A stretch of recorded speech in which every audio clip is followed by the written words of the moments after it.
Hello बच्चों। हमने पिछली क्लास में ये समझा था कि शकल और विलास के पेरेंट्स कैसे अपनी अर्निंग करते हैं, साथ ही मेन और विमेन को लेकर के किस तरह का लेबर का डिवीजन देखने को मिलता है। प्रेजेंट टाइम में क्या चैलेंजेस हैं, ट्रेडिशनल और हिस्टोरिकल एस्पेक्ट में किस तरह से लेबर को डिवाइड किया गया था और प्रेजेंट में किस तरह से किया जा रहा है, और फ्यूचर में उसको लेकर के क्या चैलेंजेस हैं, इन पर हमने डिस्कशन किया था। अब प्रेजेंट टाइम में हम आगे देखेंगे क्वालिटी ऑफ पॉपुलेशन, क्योंकि अगर जो भी पॉपुलेशन आपके पास है, मतलब एक कंट्री के पास जो भी पॉपुलेशन है, अगर हम इंडिया की बात करें और 140 करोड़ की पॉपुलेशन लेकर के चल रहे हैं, 140 करोड़, तो अगर इतने लोग आपस में मिलकर प्रोडक्टिव होंगे तो आपके पास ज्यादा पैसा आएगा। लेकिन अगर ये लोग प्रोडक्टिव नहीं होंगे तो ये क्या देश पर बर्डन बन जाएंगे। इसीलिए हमने एसेट और लाइबिलिटी का टॉपिक कवर किया था कि कब एक human as a resource asset होता है और कब एक लाइबिलिटी हो जाता है।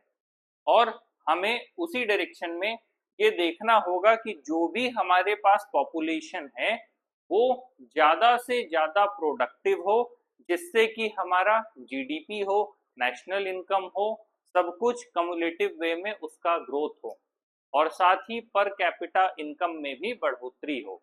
इसी क्रम में सबसे इम्पोर्टेंट है किसी भी पॉपुलेशन की क्वालिटी को इनहेंस करना, जिससे कि प्रोडक्टिविटी बढ़े। अब सवाल है कि पॉपुलेशन की क्वालिटी कैसे बढ़ेगी। पॉपुलेशन का मतलब है मास, एक मास अमाउंट की बात हो रही है, मतलब जहां पर बहुत सारे लोग हैं। तो लोग कैसे हैं? क्योंकि व्यक्तियों का समूह है, उस समूह को अगर उन्नत करना है, उस ग्रुप को इनहेंस करना है, तो उसके हर एक पर्टिकुलर सिटीजन को ऊपर उठाना होगा। इसका मतलब पर कैपिटा इनकम हो या फिर उस इंडिविजुअल की पर्सनल लाइफ हो, उसको बेटर बनाने की बात की गई है यहाँ पर। ऐसे में किसी भी इंडिविजुअल को आपको अगर बेटर बनाना है तो उसको प्रॉपर एजुकेशन दी जाए, प्रॉपर स्किल्स दिए जाएं, साथ में प्रॉपर एम्प्लॉयमेंट दिया जाए और प्रॉपर हेल्थ केयर प्रोवाइड की जाए। जब ये सारी चीजें किसी भी एक सिटीजन को मिलेगी तो अल्टीमेटली वो अपने बेस्ट वर्जन से डील कर पाएगा, और साथ ही न केवल अपने लिए बल्कि समाज के लिए भी कुछ बेहतर करने का काम करेगा। तो क्वालिटी ऑफ पॉपुलेशन का मतलब है कि किसी भी इंडिविजुअल की लाइफ को बेटर बनाया जाए, डिफरेंट एस्पेक्ट्स को कवर करते हुए, तो अल्टीमेटली पूरे ग्रुप की जो लाइफ है वो इनहेंस होगी। जब ग्रुप की लाइफ इनहेंस होगी तो अल्टीमेटली एक अच्छे नेशन की शुरुआत होगी। क्वालिटी ऑफ पॉपुलेशन डिपेंड करता है लिटरेसी रेट पर, कि सिंपल लैंग्वेज में जो अगर एक पूरी पॉपुलेशन है किसी भी देश की, अगर हर व्यक्ति, हर नागरिक पढ़ा लिखा है तो वो अपना भी जीवन बेहतर बना पाएगा और दूसरे लोगों का भी। इसके साथ ही हेल्थ है, अगर हेल्थ केयर प्रॉपर प्रोवाइड होती है, अच्छी, सस्ती और सुलभ सुविधा मिलना जरूरी है। क्योंकि जब हम हेल्थ केयर की बात करते हैं, कुछ डिजीज एक्यूट डिजीज हैं, कुछ क्रॉनिक डिजीज हैं। जहां पर एक्यूट डिजीज है कि कोई डिजीज कुछ समय के लिए थी और वो चली गई, वो ठीक हो गई, ट्रीट हो गई।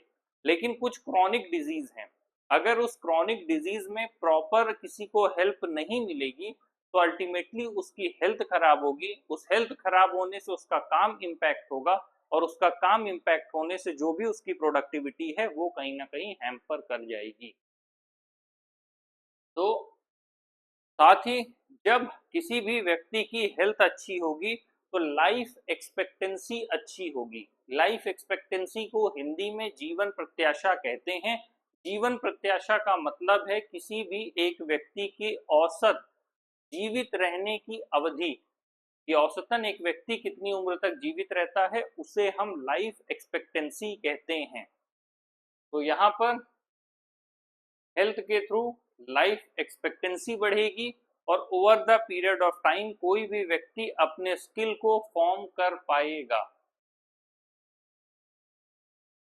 साथ ही जो लिटरेट और हेल्दी पॉपुलेशन है वो किसी भी देश के लिए एक एसेट का काम करती है। अब हम आते हैं एजुकेशन पे। जब सकल की बात हो रही है तो सकल ने जो भी अपने इनिशियल ईयर्स ऑफ लाइफ थे उसमें उसने मेहनत की, प्रॉपर एजुकेशन को गेन किया, जिसकी वजह से उसे एक अच्छी सैलरी और एक बेटर लाइफ मिल पाई। साथ ही एजुकेशन एक इनपुट की तरह काम करती है जो कि किसी भी व्यक्ति के लिए नए होराइजन को ओपन कर देती है, जिससे व्यक्ति ज्यादा से ज्यादा प्रोडक्टिव हो सकता है। साथ ही वो अपनी लाइफ के वैल्यूज को इस तरह से डेवलप कर लेता है कि सोसाइटी से बेटर वे में इंटरैक्ट कर सकता है। एक सिंपल सी बात है, किसी भी व्यक्ति का अगर जीवन है तो उसे अपने पूरे जीवन काल में डिफरेंट ऑफिसेस से इंटरैक्ट करना होता है। अगर कोई व्यक्ति पढ़ा लिखा है तो वो हर जगह जाकर के अपना काम खुद से कर सकता है, और अगर कोई व्यक्ति पढ़ा लिखा नहीं है तो वो उस ढंग से परफॉर्म नहीं कर पाएगा। एक छोटी सी बात है, आप बैंक में अपना पैसा विड्रॉ करने के लिए गए तो आप देखते हैं अक्सर लोग दूसरे को कहते हैं कि भैया ये थोड़ा हमारा फॉर्म भर दीजिए। किसी को नया बैंक अकाउंट खोलना है, किसी को विड्रॉ करना है, किसी को अपना अमाउंट डिपॉजिट करना है, तो लोग दूसरे को कहते हैं कि भैया हमारा फॉर्म भर दीजिए। तो जो फॉर्म भरने की बात होती है वो इसलिए कि वो पर्सन एजुकेटेड नहीं है। अगर वो व्यक्ति एजुकेटेड होता तो ऐसा ना कहता। इसके अलावा चाहे वो आपका पोस्ट ऑफिस हो, चाहे आपका वीजा अप्लाई करना हो, चाहे पुलिस से डील करना हो, कोर्ट जाना हो, हर जगह आपको एक सेट ऑफ एजुकेशन की जरूरत है। अगर आपके पास एजुकेशन नहीं है तो आप उन ऑफिसेस से, उन लोगों से डे टू डे लाइफ में सोसाइटी से प्रॉपरली डील और इंटरैक्ट नहीं कर पाएंगे। तो इसीलिए जब भी बात होती है तो जो एजुकेशन है वो एक इंसान को इस ढंग से बना देती है कि वो सोसाइटी से प्रॉपर इंटरैक्ट कर पाए और अपने हक के लिए आवाज उठा पाए। अगेन, एजुकेशन से अल्टीमेटली आपकी नेशनल इनकम में ग्रोथ होती है, क्योंकि जब एक मास अमाउंट एजुकेटेड होगा तो वो अपनी जो अर्निंग है वो अर्निंग को बढ़ाएगा। जब अर्निंग बढ़ेगी तो अल्टीमेटली पर कैपिटा इनकम बढ़ेगा, जीडीपी बढ़ेगा, नेशनल इनकम बढ़ेगा। कल्चरल रिचनेस, अगर आप एजुकेटेड हैं तभी आप अपनी कल्चरल रिचनेस और डाइवर्सिटी को समझ पाएंगे, क्योंकि जो भी प्राचीन काल से लेकर के अब तक चीजें चली आ रही हैं उनमें से अधिकांश चीजें किंवदंतियां हैं। मतलब एक व्यक्ति से दूसरे व्यक्ति ने सुनी और वो धीरे धीरे आगे को जाती जा रही है। ऐसे में अगर आप खुद उस चीज को पढ़ते हैं, आप खुद एजुकेटेड हैं, तो आप उसका सही मतलब समझ सकते हैं और उस हिसाब से आप उस बुक को एडॉप्ट कर पाएंगे। अगेन, साथ ही जो गवर्नेंस है उसकी जो एफिशिएंसी है वो इम्प्रूव होती है। अगर गवर्नमेंट में अल्टीमेटली ऐसे लोग हैं जो हाईली एजुकेटेड हैं, जो विजनरी हैं, वो ऐसी पॉलिसीज बनाते हैं जिससे कि आपको डे टू डे लाइफ में हेल्प मिलती है।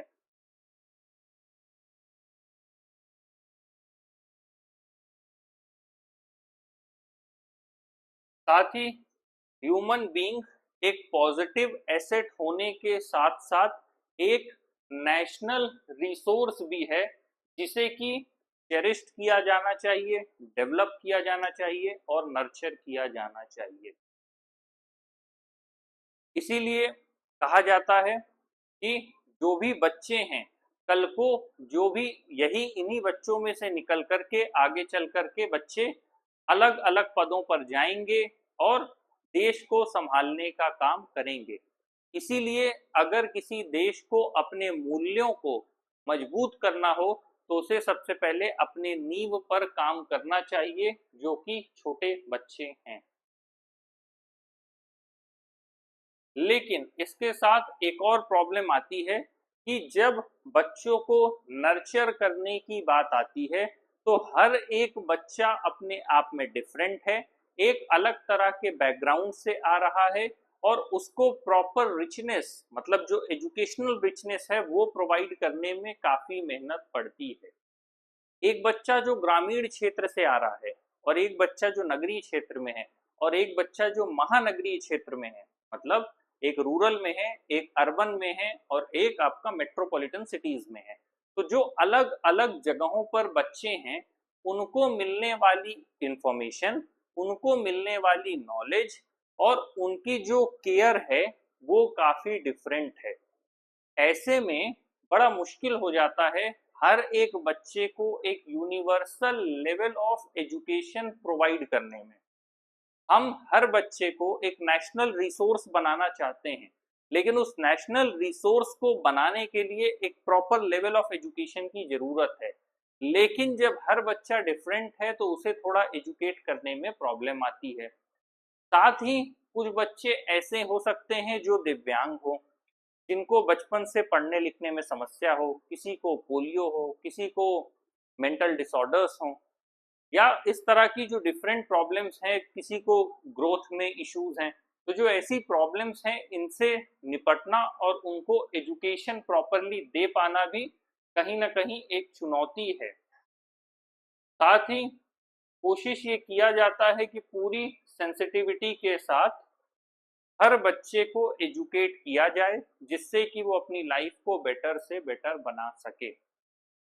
अक्सर लोग इस तरह की बात कहते हैं कि सरकार चाहती है कि लोग एजुकेटेड ना हो, पर वो बात अपने आप में गलत है, क्योंकि सरकार खुद अलग अलग पॉलिसीज, अलग प्लानिंग और अलग समय पर फैसिलिटीज प्रोवाइड करती है जिससे कि ज्यादा से ज्यादा बच्चे शिक्षित हो पाएं, ज्यादा से ज्यादा बच्चे पढ़ पाएं और हमारे नेशनल इनकम पे ज्यादा से ज्यादा योगदान दे पाएं। जब एलिमेंट्री एजुकेशन की बात होती है तो स्पेशली गर्ल एजुकेशन पे ज्यादा एम्फेसिस होता है, क्योंकि जब बात होती है एलिमेंट्री एजुकेशन की तो अगेन वही सिचुएशन बनती है कि रूरल एरिया में लड़कियों का घर से बाहर जा पाना भी कठिन होता है। कुछ वहाँ के हालात, कुछ वहाँ की परिस्थितियां, कुछ वहाँ का माहौल, बहुत सी चीजें और घर से दूर जाना कम उम्र में भी पॉसिबल नहीं होता। शहरों में हर कुछ दूरी पे स्कूल हैं, जहाँ भी आपका घर है 1 किलोमीटर 2 किलोमीटर की दूरी पर स्कूल मिल जाएगा इजीली आपको, छोटे से बड़ा वो एक अलग चीज है। लेकिन रूरल एरिया में आज भी ये सिचुएशन है कि अगर किसी बच्चे को स्कूल जाना है हो सकता है उसे 3 किलोमीटर दूर जाना है। ऐसे में लोग लड़कियों को नहीं भेजते, क्योंकि हो सकता है लोग उसे परेशान करें, लोग उसे छीटा कसी करें या फिर किसी तरह की प्रॉब्लम्स हो। तो एलिमेंट्री एजुकेशन में गर्ल्स की एजुकेशन पर स्पेशली एम्फेसिस किया गया है और उसके लिए स्कीम्स भी चलाई गई हैं। इसके अलावा हर डिस्ट्रिक्ट में सुना होगा आपने नवोदय स्कूल। नवोदय स्कूल की भी स्थापना की गई थी कि जिससे जो भी बच्चे हैं उनको पर्याप्त शिक्षा प्रदान की जा सके। साथ ही वोकेशनल एजुकेशन भी दिया जाता है कि जो बच्चे हैं वो पढ़ने लिखने के साथ साथ कुछ स्किल सीख सकें और उस स्किल की बदौलत किसी एक रोजगार को प्राप्त कर सकें। केवल एजुकेशन देना पर्पस नहीं है, उस एजुकेशन के बाद वोकेशनल प्रोग्राम से जोड़ा जाता है जिससे कि व्यावसायिक स्तर पर बच्चे पढ़ पाएं और अपने जीवन को बेहतर बना पाएं। प्लान आउटले दिया है जो कि गवर्नमेंट ने इंक्रीज किया था, कितना 151 करोड़ से सीधे 99,300 करोड़। ये कब हुआ था? 2020 और 21 में। तो पैसा बढ़ाने का सीधा सा मतलब था कि एजुकेशन का जो सेक्टर है उसे अपलिफ्ट किया जा सके, बच्चों को ज्यादा से ज्यादा अच्छी पढ़ाई दी जा सके जिससे कि उनका जीवन बेहतर हो सके। साथ ही जो जीडीपी पर एक्सपेंडिचर था जो कि 0.64% था 1951 और 52 में, वो 0.64% से बढ़कर के कितना हो गया, 3% हो गया। 3.1% है 2019 और 2020 में, जो कि अभी पिछले कुछ सालों से 3% में ही जो हमारा टोटल है 3% के आसपास ही चल रहा है पिछले कई सालों से। हालांकि over the period of time इसमें भी इम्प्रूवमेंट देखने को मिलेगा। और धीरे धीरे डिजिटल टेक्नोलॉजी के एक्सपैंड होने से एडिटेक जो भी हैं, जो भी एजुकेशन सेक्टर हैं जो कि टेक्नोलॉजी बेस्ड एजुकेशन प्रोवाइड कर रहे हैं, वो गांव तक या दूर दराज के इलाकों तक भी पहुंचने में सक्षम हो गए हैं, जहां पर सरकारी विद्यालय अब तक नहीं पहुंच पाए हैं, क्योंकि इंटरनेट और मोबाइल लगभग लगभग हर जगह पहुंच चुका है। तो ऐसे में वहां पर लोगों को शिक्षित करना थोड़ा आसान है। साथ ही एजुकेशन तो मिल रही थी, लेकिन डिजिटल फॉर्मेट आने से क्वालिटी एजुकेशन तक की जो पहुंच है वो बढ़ गई है। अगेन यहाँ पर कुछ डेटा दिया है जो कि लिटरेसी रेट की बात कर रहा है, और साथ ही ये दिखा रहा है कि जो ग्रॉस एनरोलमेंट रेशियो है, इन टर्म्स अगर हम बात करें, इस बीच कॉलेजेस भी बढ़े हैं, हायर इंस्टीट्यूट बढ़े हैं, आईआईटीज और आईआईएम की संख्या, जो वर्तमान की सरकार है उसने आईआईटी और आईआईएम की संख्या में भी बढ़ोतरी किया है। वो हम अलग से देखेंगे कि आईआईटी आईआईएम कैसे आए, क्या था, किसने शुरुआत किया, वर्तमान में कितना उसका विकास हुआ और वो सारी चीजें। लेकिन लोगों का आज भी मानना है ये वो ऐसे इंस्टीट्यूट हैं जहां एक बार आप इंटर कर गए तो आपकी लाइफ बेटर हो जाएगी। अगेन हम बात करते हैं 1950-51, हम आज़ादी के तुरंत बाद की बात कर रहे हैं, जहां पर नंबर ऑफ कॉलेजेस 750 थे, यूनिवर्सिटीज केवल 30 थी, स्टूडेंट्स 2,63,000 थे, और यूनिवर्सिटीज में टीचर 24,000 के आसपास थे। और अब इसी डेटा को आप सीधे कंपेयर कर लीजिए 2022 और 23 से, जहां पर कॉलेजेस कितने थे, 750 से बढ़कर लगभग लगभग 50,000 के आसपास पहुंच रहे हैं।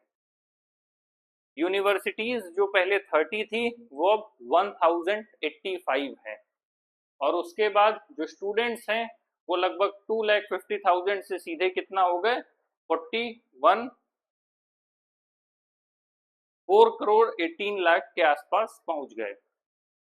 तो टीचर्स की बात है 24,000 से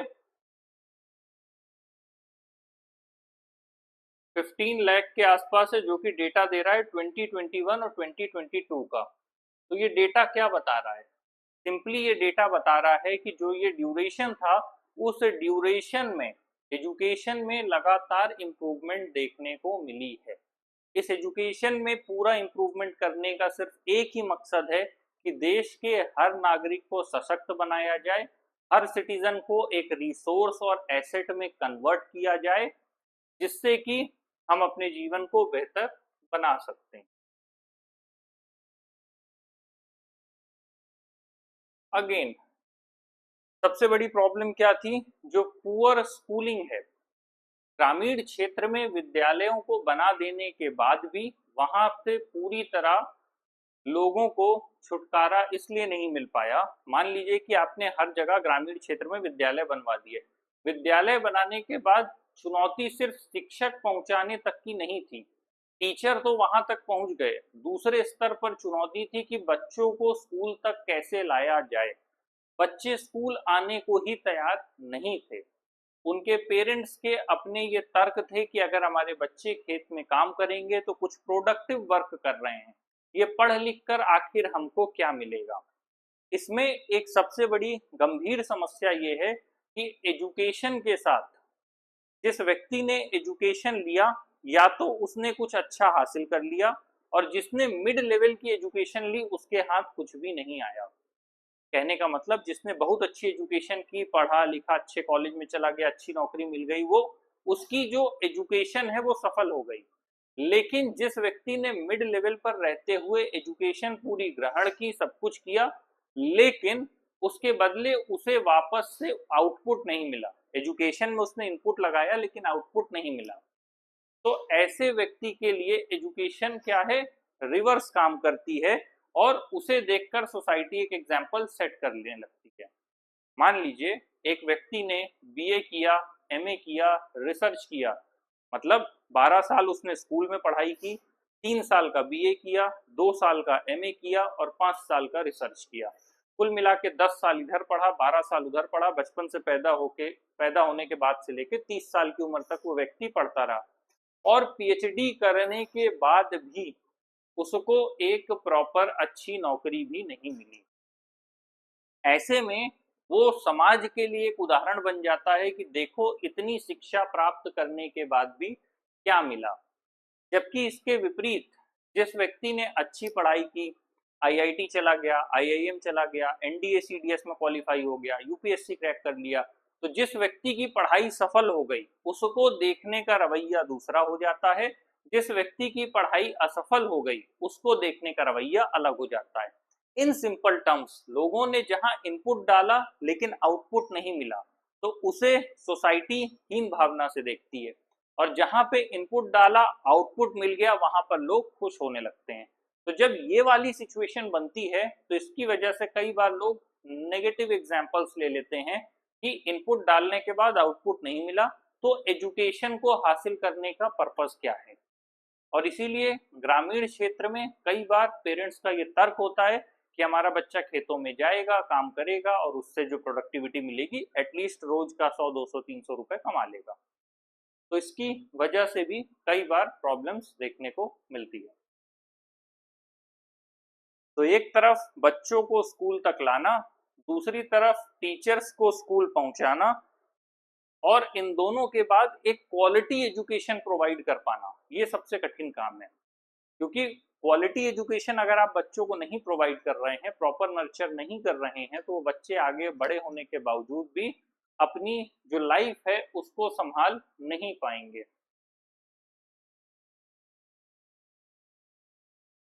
इसीलिए समग्र शिक्षा का जो अभियान चलाया गया था उसका मेन पर्पस ये था कि जो प्री स्कूल से क्लास 12th तक प्रॉपर एजुकेशन प्रोवाइड किया जा सके, जिसका मेन आउटकम ये था कि सबको प्रॉपर और इक्विटेबल लेवल पर एजुकेशन मिले, कि हर व्यक्ति का प्री स्कूल से लेके क्लास 12 तक की प्रॉपर पढ़ाई हो और हर व्यक्ति को बराबरी के आधार पर शिक्षा प्राप्त हो। साथ ही प्री स्कूल हो, प्राइमरी हो, मिडिल लेवल हो और सेकेंडरी लेवल हो, इन सब के दौरान एक अच्छी और बराबर शिक्षा का मिलना ज्यादा जरूरी है, जिससे कि हम अपने सस्टेनेबल डेवलपमेंट गोल्स को फुलफिल कर पाएं। इस पे हम एक अलग से टॉपिक बना देंगे कि सस्टेनेबल डेवलपमेंट गोल्स क्या हैं, ये यूनाइटेड नेशंस ने तय किए हैं। तो अभी आपके सिलेबस में उतना ज़्यादा नहीं है, लेकिन इतना समझ लीजिए, एक अलग से वीडियो रहेगा वो आप देख लीजिएगा, एक अलग से क्लास रहेगी। साथ ही जब बात होती है बच्चों की पढ़ाई के लिए, तो मिड डे मील की जो स्कीम थी सिर्फ इसीलिए लाई गई कि हम आपको मिड डे मतलब दिन के आधे हिस्से में मध्याह्न भोजन जिसे कहा गया, कि बच्चे स्कूल नहीं आते थे, सरकार ने ये सोचा कि हम ऐसा क्या करें कि एटलीस्ट बच्चे स्कूल तक आए, तो हम उनको पकड़ेंगे और उनको शिक्षा देंगे। पकड़ेंगे का मतलब उनको बिठाएंगे, व्यवस्थित करेंगे और उनको शिक्षा देंगे। तो सोचिए सरकार कितनी मेहनत करती है सिर्फ शिक्षा देने के लिए। अब यहाँ पर जब बच्चे स्कूल नहीं आना चाहते थे तो ये मध्याह्न भोजन की स्कीम चलाई गई कि बच्चे स्कूल तक आए और वो शिक्षा प्राप्त करें। एटलीस्ट बच्चों के पास ये लालच होगा कि उन्हें अच्छा भोजन मिलेगा। इसी बहाने भोजन मिलना एक बात है, गुणवत्ता परक पोषण युक्त भोजन मिलना अलग बात है। इसको लेके भी गवर्नमेंट ने कई स्कीम चलाई हैं जिसे पोषण नाम से भी जानते हैं, और अलग अलग स्कीम्स हैं। वो वेस्टिंग और स्टंटिंग जैसी चीजों को एलिमिनेट करने के लिए चलाई गई हैं। इन सिंपल टर्म्स, जब बच्चे की ग्रोथ होती है अगर आप सरकार की बात करें तो सरकार हर एक उम्र मतलब हर एक लेवल पर स्कीम चलाती है। अगर महिला प्रेग्नेंट है उसके लिए भी, जब वो अपने प्रसव काल में होगी, प्रसूति काल जो भी है उसका मतलब आफ्टर प्रेगनेंसी, उसको किन चीजों की जरूरत है, बच्चों को कौन से टीके चाहिए, उसके लिए पैसा देना, प्रॉपर टीके देना, उसके बाद अगले 3 साल तक किस तरह की उसको दवाइयों की जरूरत है, कब आयरन की गोलियां देना है, सारी व्यवस्था सरकार करती है। इसीलिए सरकार की भूमिका है, लेकिन विडंबना ये है कि एज अ सिटीजन हमें गवर्नमेंट और सिटीजन के बीच के रोल के बारे में नहीं पता होता। तो कभी कभी गवर्नमेंट को क्रिटिसाइज करने की बजाय हमें ये समझना होता है कि गवर्नमेंट की और हमारे बीच किस तरह का रिलेशनशिप है। तो एक वर्ग को इस तरह की फैसिलिटीज दी जाती हैं। अगेन, बच्चों को प्रॉपर न्यूट्रिशियस डाइट मिलती रहे, इसके लिए ये भी तय किया जाता है कि हर बच्चे को कितने ग्राम प्रोटीन मिलना चाहिए, उसके लिए दाल या अंडा या किस तरह की व्यवस्था या दूध क्या देना चाहिए। तो न केवल बच्चों को भोजन देना, बल्कि उनको न्यूट्रिशियस डाइट देना, उनके स्वास्थ्य का ख्याल रखना, उन्हें शिक्षा देना। तो जो सरकार का मध्याह्न भोजन की स्कीम थी वो सिर्फ यही थी कि उनको शिक्षा के साथ साथ एक अच्छे स्वास्थ्य भी दिया जा सके, जिससे कि हमारे देश के ज्यादा से ज्यादा लोग स्वस्थ हों। और इसके लिए ये कोशिश की गई कि इसी बहाने कम से कम ज्यादा से ज्यादा अटेंडेंस बनाई जा सकेगी, क्योंकि जब बच्चे नहीं आते थे तो उनको बुलाने का ये एक माध्यम था। ठीक है। साथ ही पिछले 60 सालों में लगातार जो कॉलेज है, यूनिवर्सिटीज हैं, उनकी संख्या में लगातार बढ़ोतरी हुई है। अब वो भी एक कॉन्सेप्ट है, कोशिश होगी मैं एक अलग क्लास में बता दूंगा। गवर्नमेंट यूनिवर्सिटी कौन सी होती है, प्राइवेट यूनिवर्सिटी कौन सी होती है, डीम्ड यूनिवर्सिटी कौन सी होती है, ये अलग अलग यूनिवर्सिटीज हैं। जब हम बात करते हैं, एक तरफ गवर्नमेंट पूरा ये प्रयास करती है कि हम अपने नागरिकों को बेहतर व्यवस्था दे पाएं, चाहे वो शिक्षा के स्तर पर हो, चाहे वो स्वास्थ्य के स्तर पर हो। ठीक उसी के समानांतर समाज के कुछ संभ्रांत लोग ये प्रयास करते हैं कि सरकार हर जगह नहीं पहुंच सकती, तो उसके बावजूद हम एक बड़े जनमानस तक पहुंचने के लिए कुछ ऐसी स्कीम लेकर के आए जिससे और लोगों को भी शिक्षित किया जा सके। तो वो हो गया क्या, प्राइवेट कॉलेज। तो इसीलिए प्राइवेट कॉलेज खोले जाते हैं। अब उसके आगे कुछ खामियां हैं जिसका जिक्र हम अभी यहाँ पर नहीं करेंगे। तो जब भी हम बात करते हैं कि एजुकेशन सेक्टर की जितनी भी हमने पिछली क्लास को, अगर इस क्लास को हम समअप करें तो इसका सीधा सा मतलब है कि किसी को भी जिसकी स्किल सेट को अगर बढ़ाना है तो प्रॉपर लेवल ऑफ एजुकेशन दिए जाने की जरूरत है, जिससे कि कोई भी व्यक्ति अपने जीवन को बेहतर बना पाए। जब वो प्राइमरी एज मतलब अपने जीवन के पहले हिस्से में जब वो अच्छे से शिक्षा को ग्रहण करेगा, तभी वो अपने जीवन के दूसरे हिस्से को बेहतर ढंग से जी पाने में सक्षम होगा।